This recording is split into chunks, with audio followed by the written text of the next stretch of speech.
We light this chalice to remind us that the shared cup of fellowship, the light of wisdom, the warmth of its glow reminds us also of God's lasting love. I would like to thank you for having me to take this service, and I'm looking forward to it and hoping that it works out all right. I do bring greetings from the Women's League and also from the congregations of Bury Unitarian Church and the members of Ainsworth Unitarian Chapel, both places where I attend services each month. Let us gather all together in a time which we should forget about all the things that have happened in the previous week and try to put our minds and all things that we have to do in the following week at one side. This is the time to just be here now and enjoy the silence and quiet, something that we all need, but something that many of us don't have enough of. Our heads are bowed, our hands are still as we set aside this time for prayer.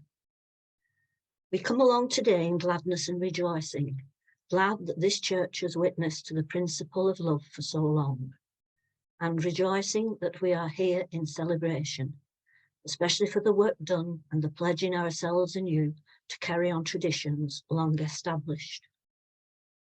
We look back in thankfulness and admiration for all that has gone before and to the many people who have worshipped and served the church here.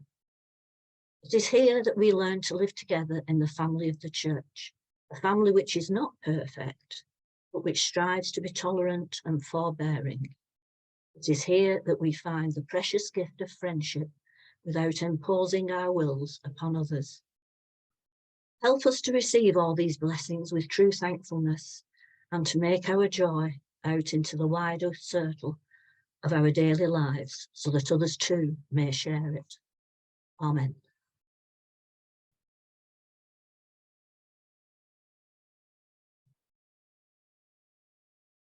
The first reading that I have today is only fairly short, and it's not an actual reading, it's a story.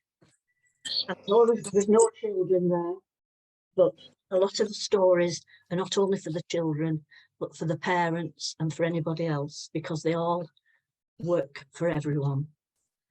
And this is one by Beautiful Signs, and it's a treasure in Islamic worship for children and parents. So although they're not English stories, they can be just the same in English as any other.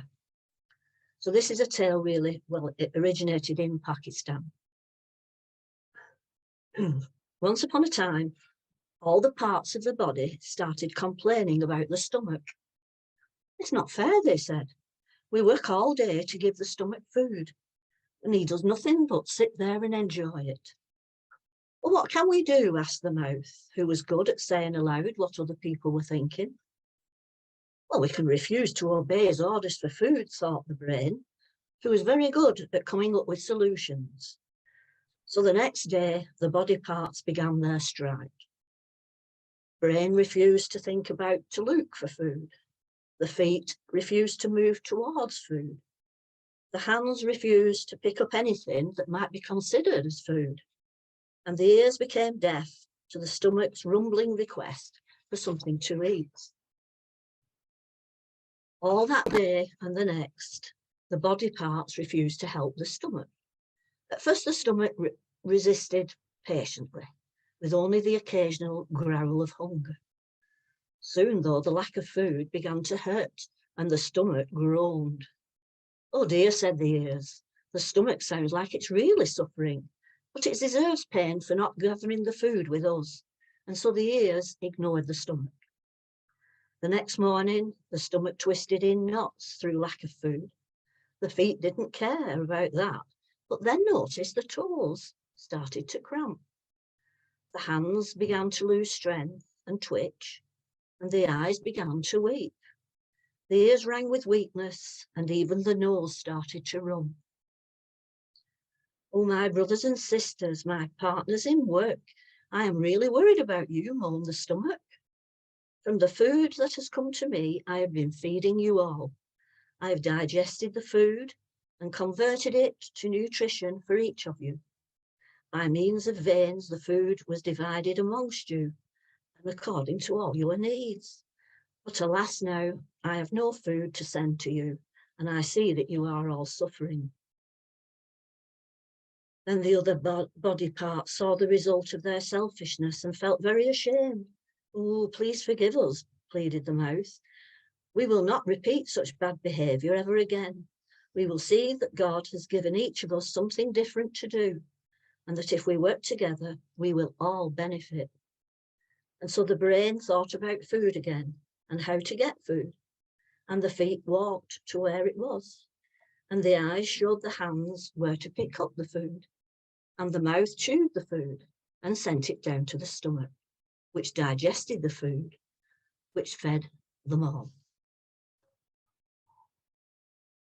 Our second reading is a reading from the introduction of Unitarian Women, a Legacy of Dissent by the Reverend Anne Peart. As in most denominations, there are usually more women than men in Unitarian congregations. Yet the story of the movement is often told through men's experiences and writings. We know little of the thoughts, beliefs, and experience of women Unitarians before the 21st century. For most of that time, Unitarianism has existed as a movement in the UK and Ireland.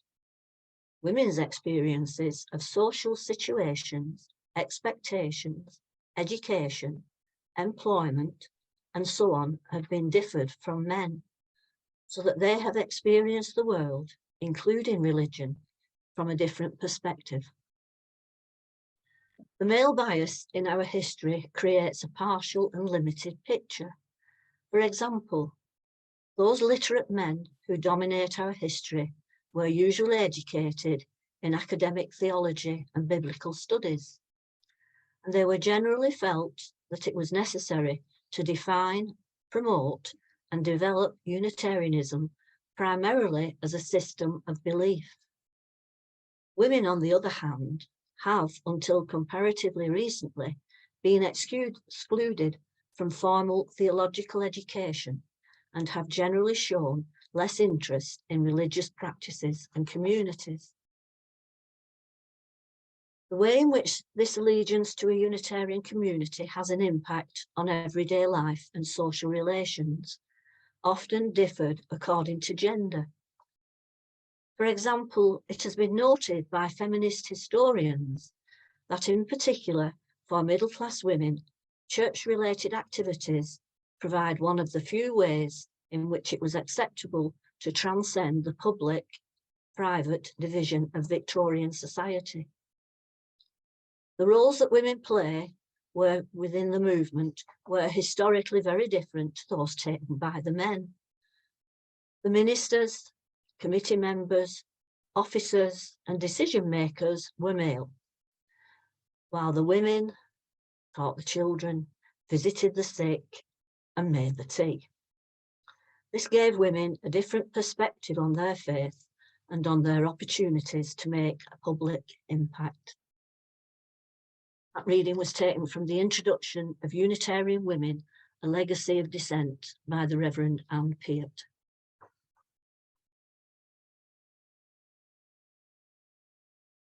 That leads on from that to my address here. Now, at Bury Unitarian Church, which is probably the same as everybody else's church, we all like to support neighbouring churches. And so a few of us go to the Rochdale Unitarian Church when they hold the cinema evening, when we all get together and watch a chosen film. We sit on seats with a cushion. We have a chalk ice when the film is stopped about halfway through. And afterwards, pie, peas, cake, and a cup of tea, all for the exorbitant price of £7. It's enjoyed by all. The film is chosen by John from Rochdale, and sometimes not what each individual person would choose, but the social time spent together makes it worthwhile.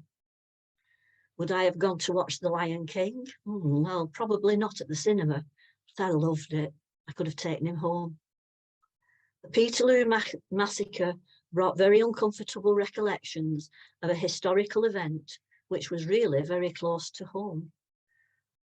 Little Women brought back memories of reading a book many years ago. The Greatest Showman on Earth made everybody want to join the circus. And we all wanted to dance and leap up and jump round like Hugh Jackman. There wasn't much chance of that, I don't think, but I don't think there was anybody there that was under 60. But still, we can always dream or do it in our minds. The last film that we saw was Suffragettes, which was telling the story of Emmeline, Christabel and Sylvia Pankhurst, and all the other ladies who led the way in giving women the right to vote. The history was, of course, known to us all, but it's good to refresh the details, and sometimes you come across things which you had either forgotten or not known before. There were, of course, meetings which sometimes got a little out of hand. Violence happened on both sides and arrests were made. Hunger strikes and then the force feeding of some ladies in prison was shown, and how basic and horrible it seems to us now, watching what these ladies were prepared to go through for what we now take for granted. At this time, Sylvia Pankhurst had left the suffragettes, as she didn't agree with the violent methods now being taken by them, especially when Emily Davidson threw herself in front of the King's horse at the races and was killed. We, of course, all know the outcome of what they did, even though it still took a long time before women were allowed the vote. Whilst finishing our pie and peas for our supper after the film, we were all still discussing the rights and wrongs of what we had just seen.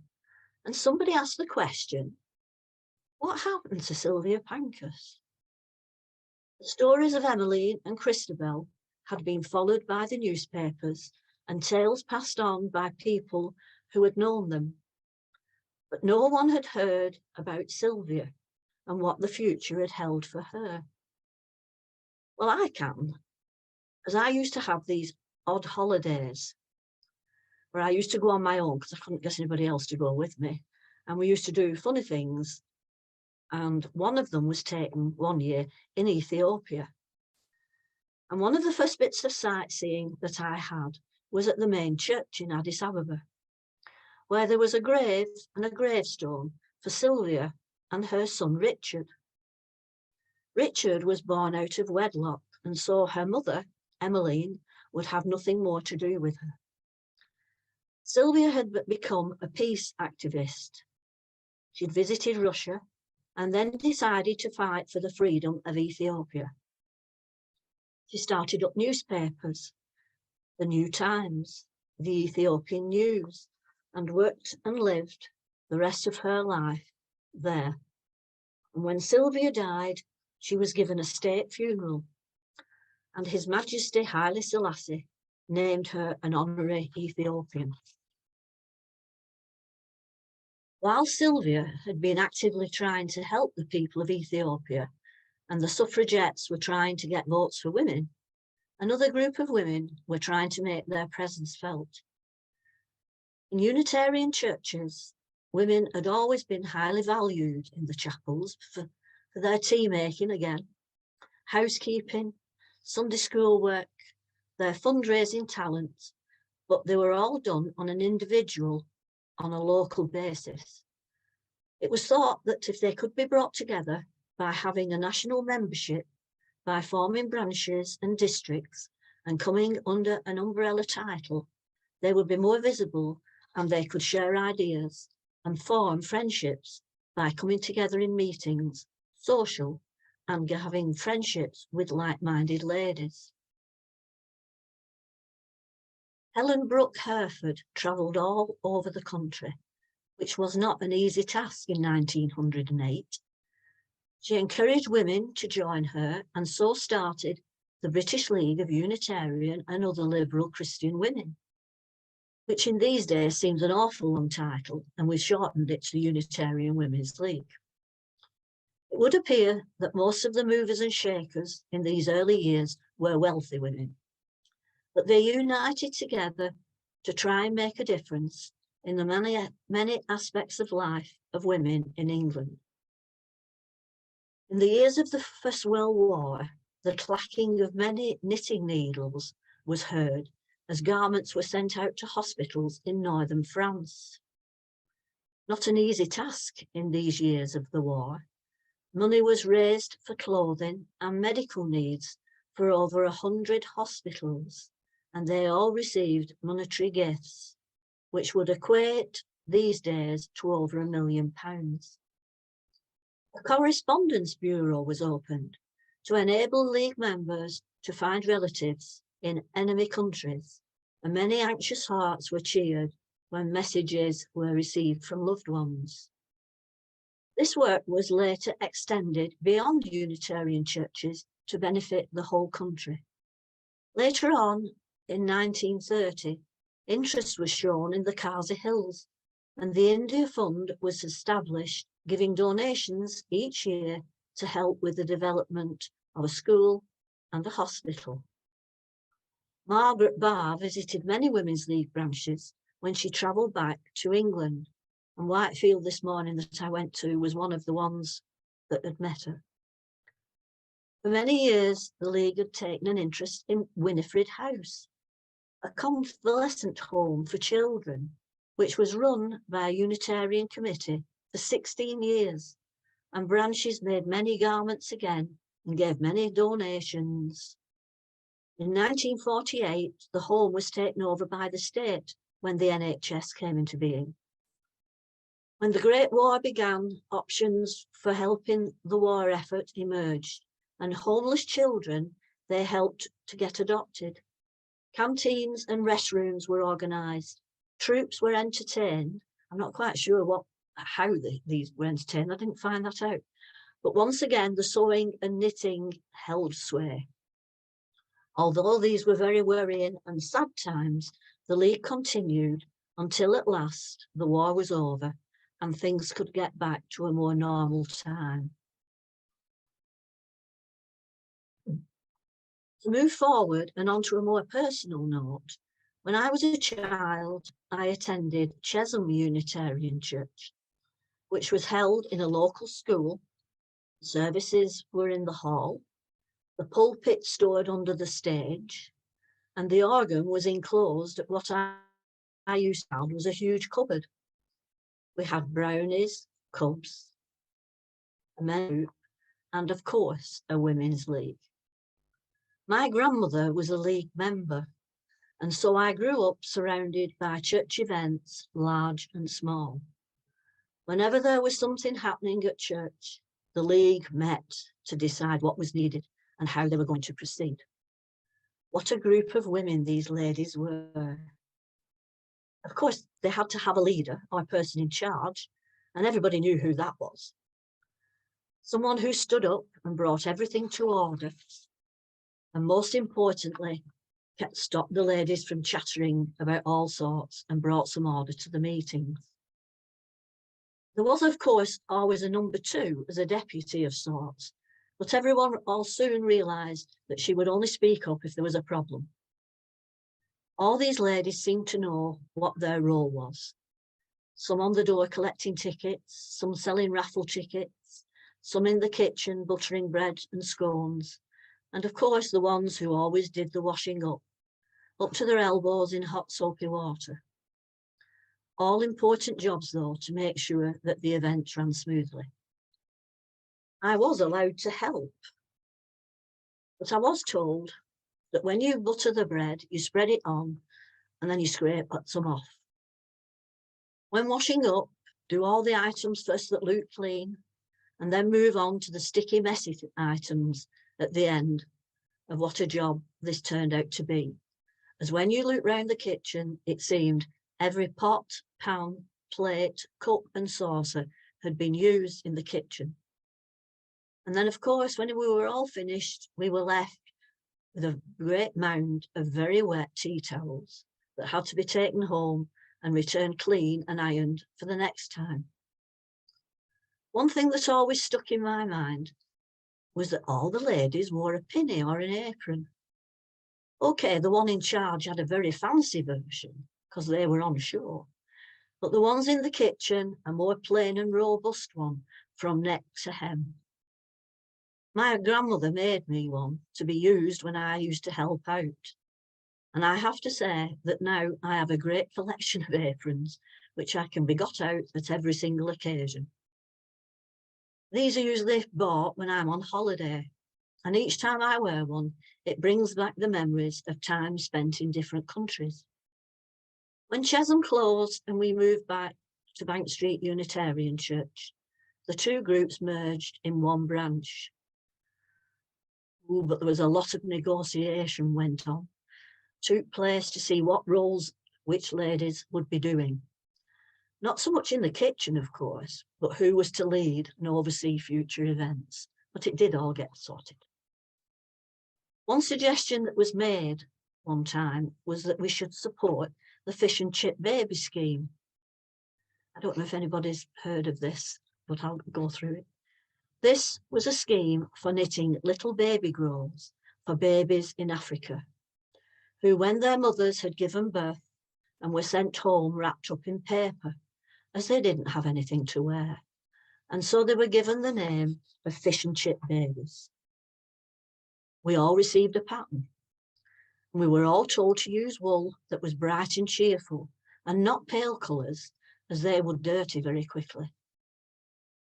I was rather apprehensive as I hadn't knitted anything for years, but went out, bought the needles and the wool and sat down to start knitting. There I had a problem. I couldn't remember how to cast on. I tried and tried. I thought, dear me. Suddenly it came to me, thank goodness, as I would have felt rather silly having to ring someone up to get instructions as how to get started.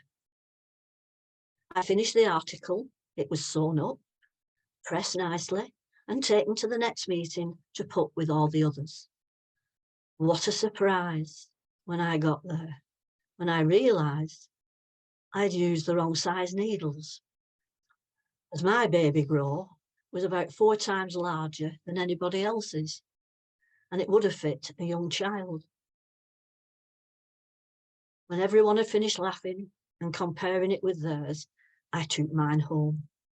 I unravelled it, bought smaller needles, and knit not 1 but 3 baby girls, and then knit even more of them, as I had got the knitting bug. We finished with a collection of over 100 baby girls, all knitted by the ladies of the league. And we also, with the little bits of wool that we had left, we knit little hats to match the baby girls, and we displayed them all for people to see. And guess what lunch we celebrated with? Fish and chips, of course. We, of course, have to ask the question in this day and age, is there a place for a group of ladies called the Women's League?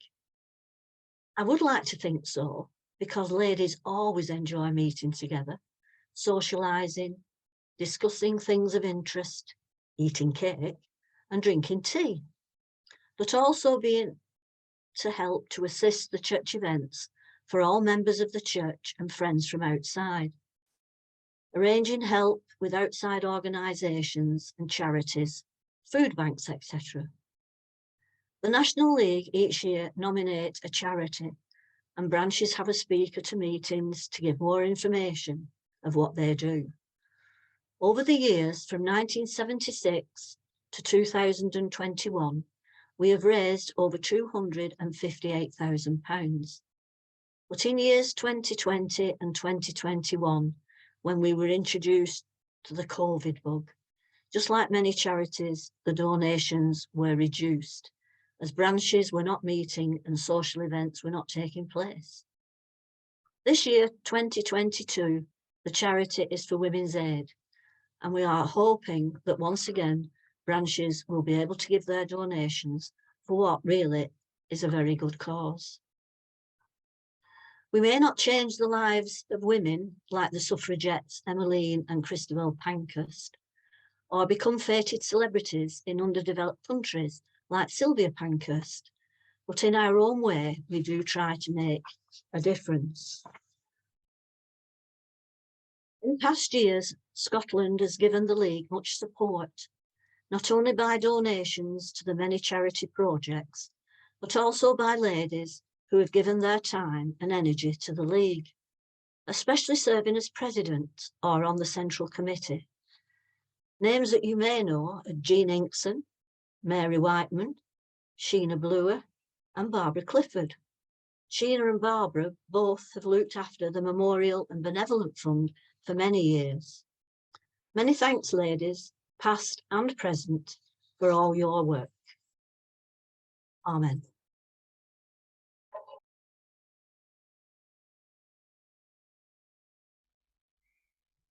Now for our final prayer with a little meditation at the end. We thank thee for all the things that are so ordinary, that often we do not see that they are as good as any miracles. The sunrise which has never failed us yet, and for the sundown which softens the hardest day. The vigour in which we bring to our work, and for the weariness which prevents us from working all the time. For that again and again, something we dislike doing has brought us great contentment when we have finally accomplished it. The people whose love is so constant that they have no need to shout from the housetops, for the uncounted kindnesses which prove that the world is not always a cruel place. For our health, which we scarcely measure until it runs short. O God of common life, we are thankful for all the blessings of our daily lives. Now we'll have a short time just for personal thoughts and meditation.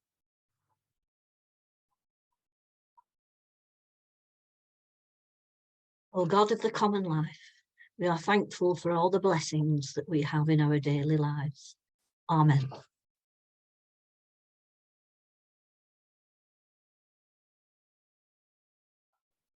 Let us go in peace, to live together in harmony, to see the beauty in everything, and to know the wonder in each passing moment, and to walk gently with our God.